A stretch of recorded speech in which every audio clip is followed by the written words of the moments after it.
But it wasn't all acrimony in the hallowed halls of the Assembly. Oh, no, no, no.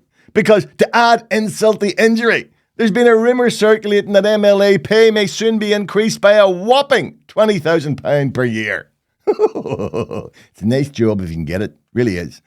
Now, the argument being pushed by some is that this increase would bring members, MLAs of the Northern Ireland Assembly up to the level of other devolved institutions, such as in Scotland and Wales.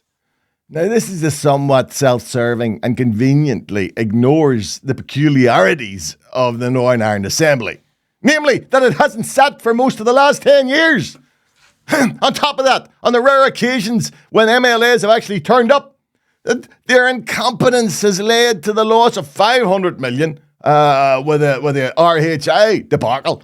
And their inability to bring a budget recently resulted in the abrogation of their powers and responsibilities onto civil servants. This has resulted in an NHS service on the critical list, a crumbling road system causing gridlock every afternoon, which seems to be due to eternal roadworks, and our children being educated in derelict schools. Oh, apart from Lisneal College, of course. It's very nice. No, it's very nice. Such is the level of cronyism and incompetence within the Assembly. You know, I would argue we'd be better served if the place was closed down, save that money, and some form of direct rule from Westminster or Dáil Éireann took over. Or if that isn't an option, here's an idea. Maybe Donald Trump could include us in his redevelopment plans for Gaza. Seriously, just ship us all out to Greenland or some wee island off Africa and make Northern Ireland into the biggest golf resort in the world. I'm serious. People here are so pissed off, we'd happily board that plane.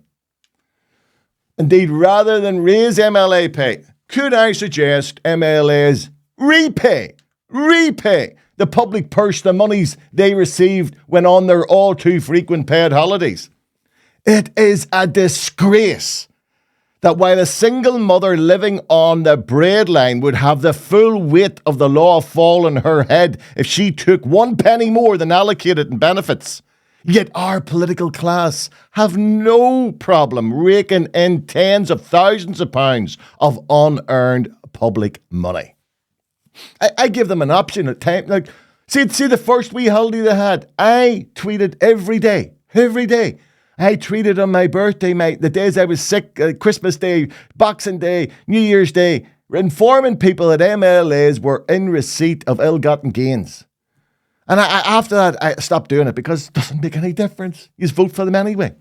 But I'd still like to suggest, as I did then, that if they want to regain some scintilla of public trust, then they should donate that part of their salaries given when they weren't doing the jobs that they were supposed to be doing. Just give that money to local charities, to food banks, to where it's needed. I suggested that a few years ago. You will be stunned when you hear this. You'll be stunned to learn that not one MLA took me up on that suggestion. Not one. Kerching.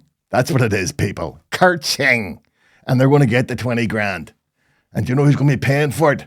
Us! Do you know what makes me sad? I could have been an MLA if it just sold out that wee bit of integrity that I have left.